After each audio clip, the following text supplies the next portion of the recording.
last year, 2024, nung last nating may pakita itong ating mga plants dito na side. So, ngayon, 2025 ay mag-update ako guys ng ating mga variegated Chino, Caliceum, and then LB dito sa ating munting garden. So, kanina ay nagsimula na akong magbigay ng full water dito sa ating mga plant. And then, nag-start na din tayong mag-ayos at maglinis ng ating mga succulent, cactus and succulent dito sa ating munting garden. Meron pa naman tayong mga succulent pero kunti na lang. So, yan yung inaayos natin and then pinaparami pa dito sa ating munting garden. So, kanina nag-start na tayong mag-ayos dito na side. So, heto yung update sa ating mga variegated Gymno, Caliceum, and then LB. So, sa nakikita po natin ay medyo okay naman po yung ating mga cactuses. And then, pero meron pang medyo dehydrated. So, gawan po natin yan ng paraan. So, heto medyo, ano na siya na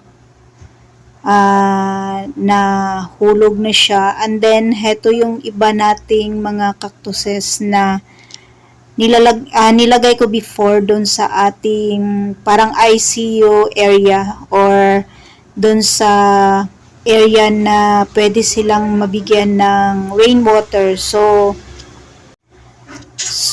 dito na yung nilipat ko yung iba na mga cactus and then succulent natin guys. So heto yung naiwan dito na area.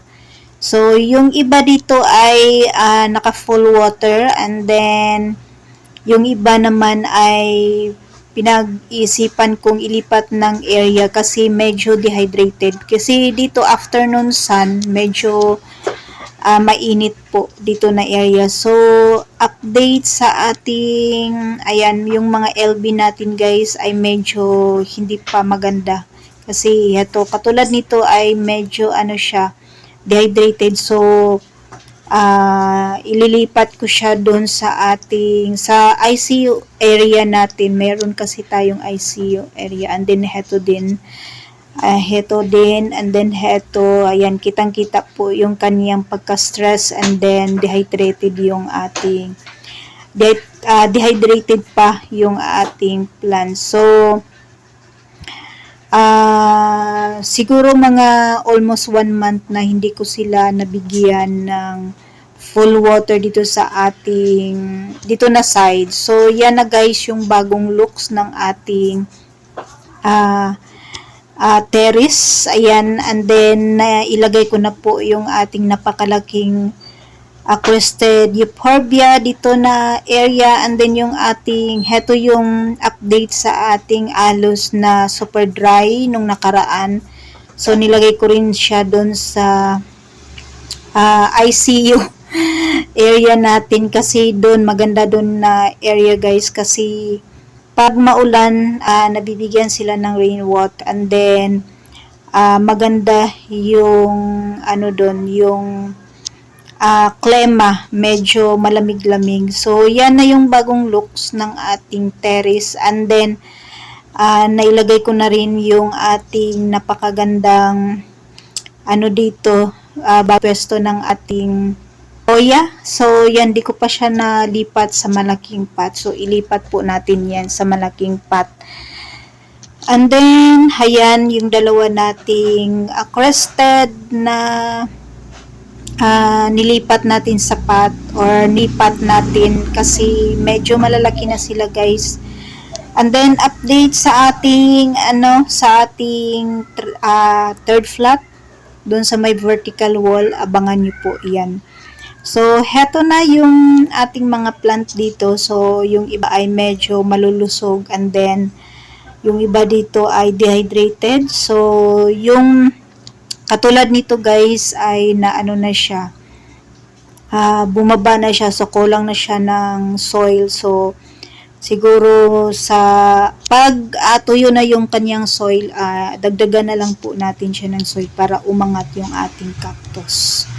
So, heto sila ngayon. So, yan po yung bagong looks ng ating terrace. Ayan. Yung ating alos ay green na po. Before ay sobrang payat yung ating alos dyan. And then, na-update sa ating heto yung ating second layer ng ating plant rack. So, dito ko na nilagay yung ating mga succulent. So, yan po yung update sa ating succulent. So, ang naiwan po sa ating succulent guys ay yung Purple Delight, Dirty Sunshine, and the Ghosty ata yung isa, o Ghost Plant. Ayan. So, yan po. Medyo sila dito puno kasi inayos natin. Ayan. And then, merong bagong mga cactuses na nilagay ko dito kasi galing po to sa sa ICU. Ayan. Then, ang hanging plant natin guys, ayan na ko na siya na naayusan ko na siya. So, tinanggal ko na yung dating plant na nakalagay dyan. So, yung mga mini bucket natin, ayan, medyo dehydrated. So, nabigyan ko na ng water. So, yan sila guys yung mga plant natin sa second layer. Ayan, nadagdagan kasi nilipat ko na dyan yung ating mga succulent. And then, sa likuran ay nakalagay yung ating yung kalanchoe. So, ito yung ating mga Purple Delight. So, ito yung niripat natin na Purple Delight, yung galing sa leaf propagation. So, ito na siya guys. Hindi po ito nakaka-receive ng full sunlight kasi lang sila dito. Afternoon sun. So, ganyan po yung kulay ng ating mga succulent. Kulang sila ng araw. Kasi afternoon sun po yung nakukuhang sunlight ng ating succulent. So, okay na po iyan. Pero, hindi talaga sila maganda tingnan. Putla and then leggy yung ating mga succulent. So, okay naman po guys kasi hindi naman po sila sensitive na succulent. So, ito yung naiwan sa atin na succulent kasi yung iba ay na-dispose na natin. So, ito yung gusto ko na alagaan dito sa ating munting garden kasi kahit ilang araw na walang dilig ay okay po sa kanila. So, kahit kulang ng araw, ayan, okay lang po sa ating mga succulent. Basta hindi lang po sila ma-overwater. So, yan sila yung nilagay natin dito. And then, meron tayong dinagdag na mga succulent. So, ito galing sila sa galing po ito sa ICU. So, medyo mabusog na siya guys. So, nilipat ko na yung ating LB, variegated LB dito sa second layer. And then, heto din. Kasi before, to siya yung payat na payat. And then, naulanan sila ng ilang beses. And then, yung ating astro, ayan, busog na busog. Ayan sila dito, guys. So, pag medyo dehydrated din, heto yung ating bagong harvest na LB. So, pag medyo dehydrated sila guys, nililipat ko sila dun sa ICU area natin. Ayan, heto din yung isa nating Purple Delight. Ayan, cute na cute. And then, heto, nakalimutan ko yung ID. Variegated to siya guys. Variegated patidoid. Nakalimutan ko yung ID. Sorry. Ayan, so, ayan, leggy kasi kulang siya ng araw. So, ganyan siya. Pero, shiny and then beautiful.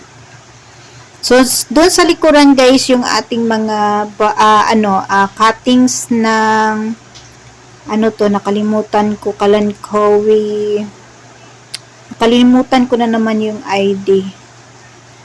Ayan sila. Medyo okay na kasi nung hinila ko yung isa nito ay meron na pong roots. So, nabigyan ko na siya ng full water. And then, heto ay na-scale. So, na-treat na natin siya. Lilinisan ko na lang mamaya. Ayan, kasi meron pang nadikit na mga scales.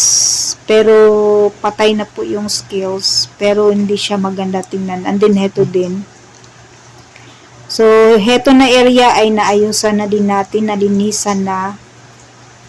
So, ganito sila sa ano natin guys. And then, heto ay nagtry akong nag-ano nito. Kumuha ko ng isang pop para i-graph. Ipatong natin sa ating RS. So, ganyan sila dito. And then, afternoon sun, sobrang init po dito na area. So, yan lang po yung nakukuha ng ating mga cactus and succulent.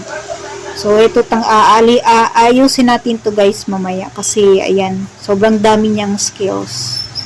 So, yan guys, yung update sa ating mga succulent, cactus and succulent dito sa ating munting garden.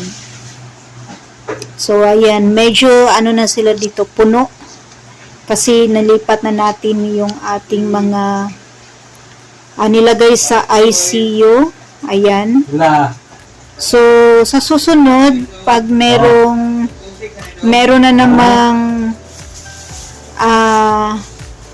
kailangan na ilagay sa ICU ay ilipat natin sila. Kasi kailangan po nila ng rainwater. And then, yun kasi yung gustong-gusto ng ating mga cactus and succulent, rainwater. So, ito hindi ko siya ilagay kasi parang, yan, namumutla siya guys. So, pag namumutla po yung ating cactus, lalo na tong variegated, ay may chance po yan na mategi.